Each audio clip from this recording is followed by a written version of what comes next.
ये अगर ऐसे है तो यहाँ पर अगर ये ऐसे है,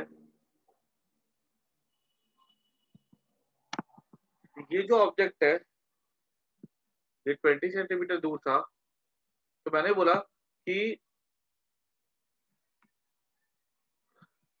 ये ऐसे जाएगी अगर, तो ये क्या होगा, ये यहाँ पर बनेगी इमेज, ठीक है। ये बनी थी 10 सेंटीमीटर दूर पे। अब ये इमेज जो है ना, इसके लिए ऑब्जेक्ट का काम नहीं करेगी। देखो हर बार करती आ रही थी, ठीक है, इस बार नहीं करेगी क्योंकि इसकी रे यहाँ पहुंच ही नहीं पाएगी, आधा आधा मीटर है ना। अब देखो ये जो 20 था, अब ये जो दूरी हमको दी गई थी 30 सेंटीमीटर थी। अब यू की अगर बात की जाए तो -50 सेंटीमीटर हो जाएगा।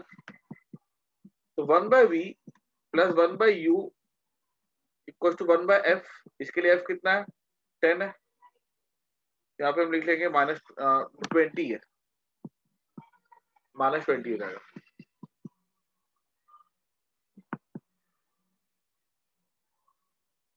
u कितना है, चल u -30 ना यहाँ पे, तो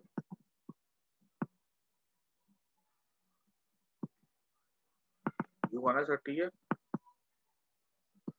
फोकल लेंथ हो जाएगा -20।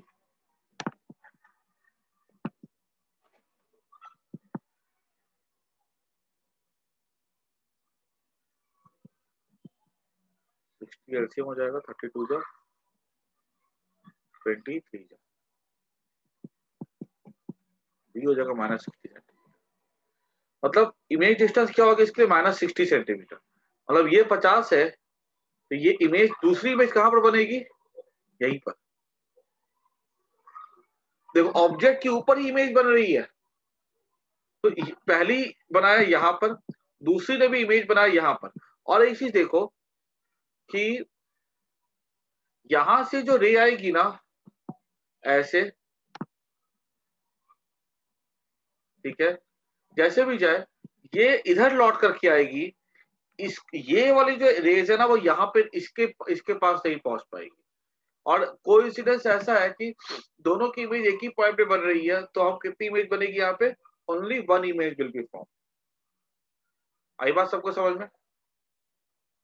अगर कोई और दिया होता ना यहाँ पे गैप वैप अगर, तो दो इमेज बन सकती थी, ठीक है। मान लो 20 के बोले 30 दे देता, यहाँ पे कुछ और दे देता, तो दोनों इसकी इमेज की पोजीशन अलग अलग होती, ठीक है। लेकिन हाँ एक बात तो पक्की है कि इनफाइनाइट नंबर ऑफ इमेजेस तो नहीं बन सकती। अगर ऐसा क्वेश्चन हो तो यहाँ पे इनफाइनाइट नंबर ऑफ इमेजेस बन सकती है। और ऐसे क्वेश्चंस में तुमको जब भी बोला जाता है इमेज लोकेट करने के लिए, तो तुमको बोला जाता है कि इससे रिफ्लेक्शन हुआ तो बताओ इमेज कहाँ पर बनेगी वगैरह वगैरह, इस तरह से तुमको बोल दिया जाता है, ठीक है। ऐसे यहाँ पे इनफिनिट नंबर ऑफ इमेजेस बनेगी, लेकिन यहाँ पर सिर्फ एक नंबर ऑफ इमेज बनेगी इस ऑब्जेक्ट के लिए। और अगर कोई दूसरा पोजिशन होता अगर, हाँ तो भी इन्फिनिट बनती।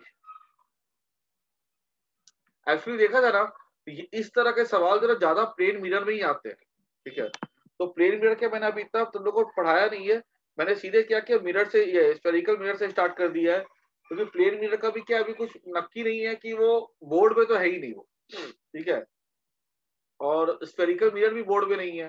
तो स्फेरिकल मिरर तो भाई, स्फेरिकल मिरर पढ़ के तो फायदा ये है कि लेंस इससे पढ़ने में हमको हेल्प मिलती है। इसलिए मैंने अभी प्लेन मिरर्स मैंने पढ़ाया नहीं है। एक बार क्या कहते हैं, मेरे को कोई आईआईटी का देखो फॉर्म तो निकल गया ना, मेरे को एक बार देख के बताना तो उस पे प्लेन मिरर्स लिखा है कि नहीं लिखा सिलेबस पे, आईआईटी के ब्रोशर में, ठीक है। अगर लिखा होगा तो मैं प्लेन मिरर भी पढ़ा दूंगा, ठीक है। प्लेन मिरर एक्चुअली बहुत लंबा टॉपिक है वो, बहुत टाइम सर कंज्यूमिंग टॉपिक। हाँ सर बोलो डाउट है। बोलो। सर जो पहले वाला क्वेश्चन लगाओ ना सर। ये वाला, हाँ सर, इसके अंदर जो पहले मिरर से अपने इमेज बनी है, हाँ लेफ्ट वाले मिरर से सर, उससे फिर अपन को ऐसे कैसे पता चलेगा कि सर वो दूसरे मिरर के लिए ऑब्जेक्ट की तरह एक्ट करेगा रेज कि नहीं? देखो, रेज देखो, ये रे ऐसे जाएगी, ठीक है, रे ऐसे चली हाँ जाएगी, रे ऐसे जाएगी, ठीक है, रे ऐसे चली जाएगी। ये रे तो ऊपर जाती ना, तो फिर हाँ सर। यहाँ पे रे पहुंचेगी नहीं। अगर नीचे का भी होता तो नीचे का अगर होता ना तो फिर यहां से रिफ्लेक्ट होकर यहां पर जाती। आई बात समझ ओके में? सर। हाँ सर। मैं लिख भी देता हूँ यहाँ पे, for one image to act as object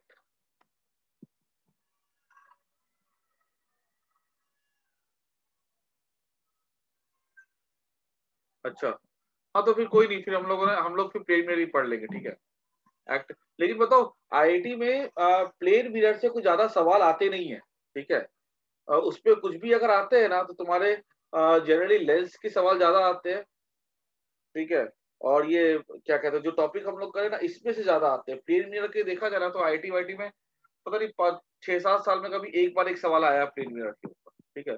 फिर भी हम लोग उसको पढ़ लेंगे, लेकिन ये जो मैं करवा रहा हूँ ज्यादा इंपॉर्टेंट है, ठीक है।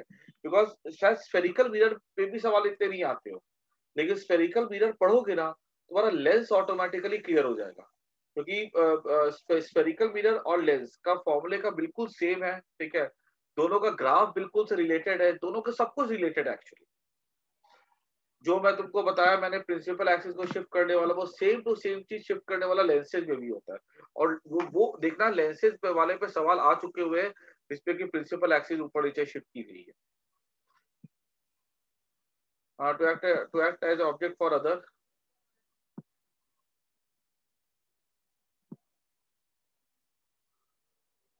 Mirror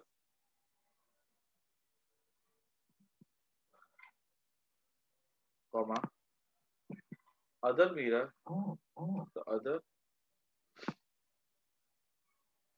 mirror should be placed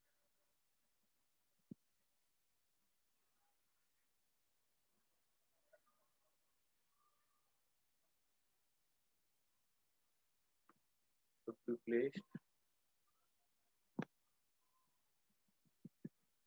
in the field view of first mirror, ठीक है। जीरो के बाद इस पॉइंट को नोट कर जाना।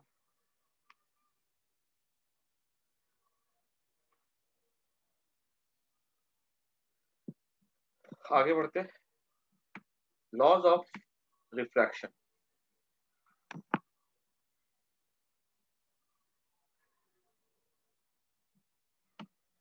तो सीधी सी बात है, ये बेसिक बेसिक बातें होती है। जब भी लाइट रे ट्रेवल करती है एक मीडियम से दूसरे मीडियम में तो हमेशा क्या चीज सेम रहती है, तो आंसर है फ्रीक्वेंसी। वेलोसिटी चेंज करती है, वेवलेंथ चेंज करती है।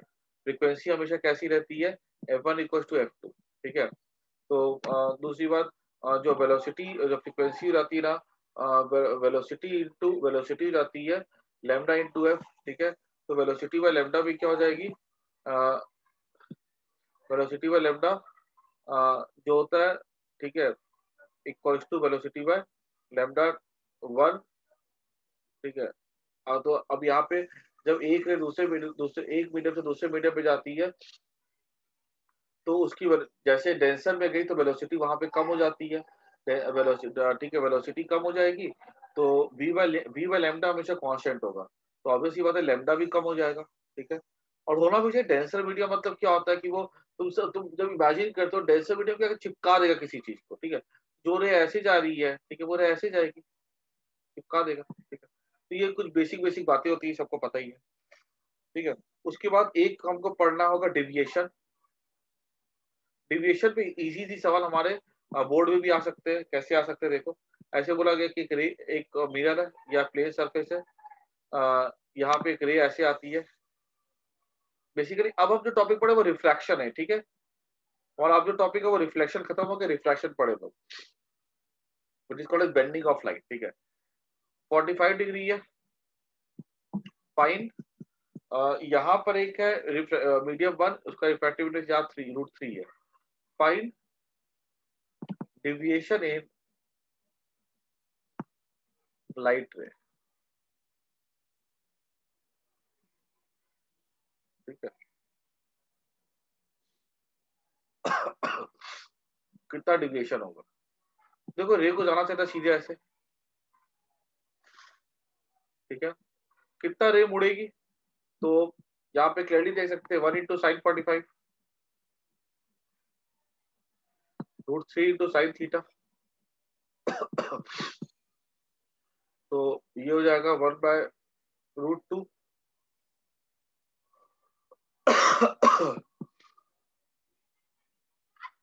हाँ, इसमें ना नंबर ऐसा ले लेते हैं, तो √2 ले लो, ठीक है, इसको √2 ले लो, इजी रहेगा, तो √2 साइन थीटा, तो साइन थीटा कितना हो जाएगा, 130 डिग्री हो जाएगा। जो रे ऐसी आ रही वो ऐसे चली जाएगी।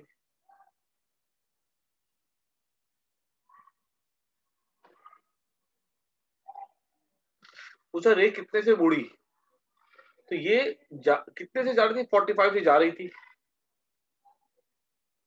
तो कितने से रे मुड़ जाएगी, तो आंसर है ये रे मुड़ जाएगी 15 डिग्री से। कैसे मुड़ रही है, ये मुड़ रही है एंटी क्लॉकवाइज, जिधर जा रही थी उधर से ऐसी चली गई, जो ऐसे जो ओरिजिनल से तुम ड्रॉ कर दो दूसरे के डायरेक्शन को, that is a turn, it is anti clockwise, ठीक है ना।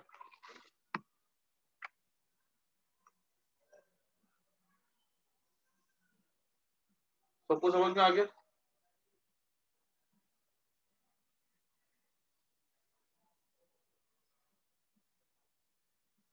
अब यहाँ पर देखो, ये वाला क्वेश्चन थोड़ा बेटर है पहले वाले से।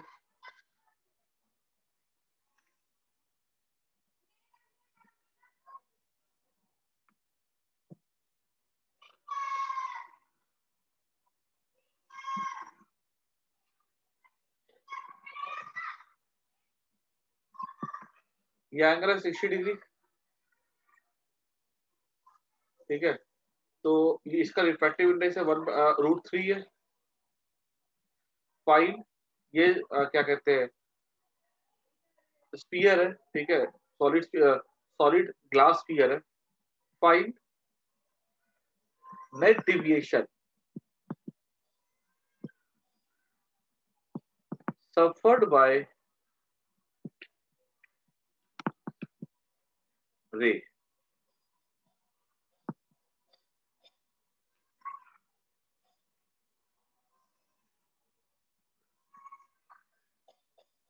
ठीक है ना, नेट डिविएशन सफर्ड बाय रे। कैसे बनाएंगे देखो इसको, रे ऐसी थी, जा रही थी सीधी,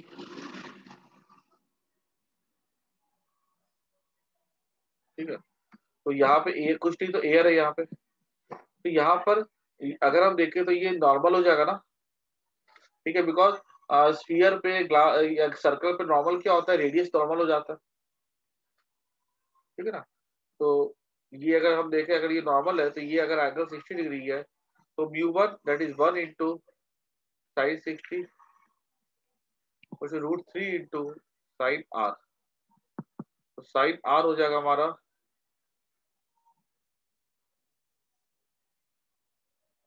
√3/2, ये आर हो जाएगा 30 डिग्री, ठीक है ना। तो समझो जो रे जा रही थी ऐसे, ठीक है, मतलब ये पूरा एंगल था 60, ये कितने से रे मुड़ी, ये इधर मुड़ी ऐसे 30 डिग्री, तो पहला लिखो डेविएशन 1 30 डिग्री। कैसा है ये, जा रही थी सीधे, इधर मुड़ी है ना, तो ये ऐसा मुड़ी है, देख सकते हो क्लियरली, दिस इज क्लॉकवाइज।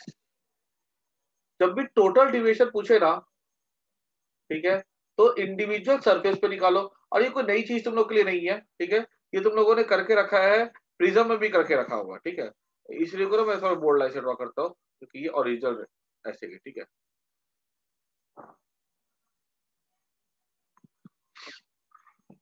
अब देखो यहाँ पे है रेडियस,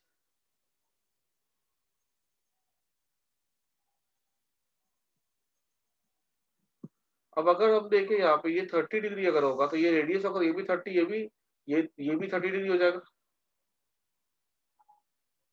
देखो तो। अब यहाँ पर ये नॉर्मल है, तो इसको जाना चाहिए था सीधे ऐसा, ठीक है। अब अगर हम यहां पर देखिए अब तो म्यू √3 इंटू साइन 30, ये बाहर का बल है, इंटू साइन थीटा, थीटा कितना 60 डिग्री हो जाएगा ना, ये 60 डिग्री ऐसे जाएगा,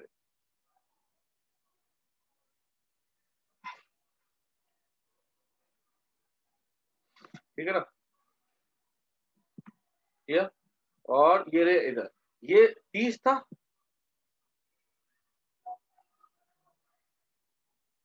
ये देखा था अगर यहाँ पे 30 था, इसने देखो कितना मोड़ा, ये इतना 30 डिग्री मोड़ दिया इसने इधर क्लॉकवाइज, फिर से देखो, है ना।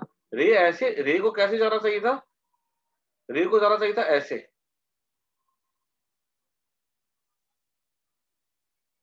ये रे को जाना चाहिए था, ये एंगल था 30, रे अगर जाती ऐसे जाती ना रे, अगर ये एंगल 30 होता, लेकिन मोड़ करके इसने इधर भेज दिया इसको, इधर इतना जो था इसको इसने इतना टर्न कर दिया, इतने को इसने इतना कर दिया, तो किधर मुड़ी रे, रे तो मुड़ी क्लॉकवाइज में, तो ये कितना मुड़ी यहाँ पे रे, क्लॉकवाइज 30 डिग्री, ठीक है। तो टोटल डिविएशन क्या हो गया,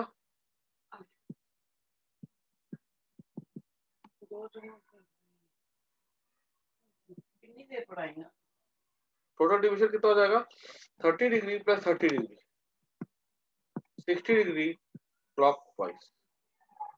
समझ में आएगी ये बात सबको, कोई परेशानी किसी को तो पूछो।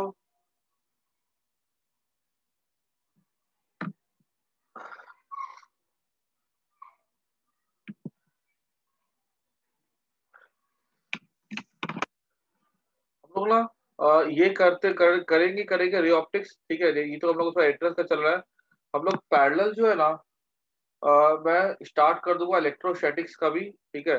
बोर्ड का जो रिवीजन है ना, ठीक है, जो शॉर्ट वेरी शॉर्ट जो छोटे छोटे डाउट्स आते हैं वो मैं कर किया, कुछ डाउट्स था तो कल मैं वो सारे सारे डाउट्स ले लूंगा, ठीक है। इलेक्ट्रोस्टैटिक का, ठीक है, दो दो चैप्टर का दो दो दिन का रिवीजन लूंगा मैं, ठीक है। तुम लोग उसके हिसाब से बोर्ड का भी साथ साथ तैयारी करते चलना, ठीक है, और इधर अपना एंट्रेंस तो चलता ही रहेगा।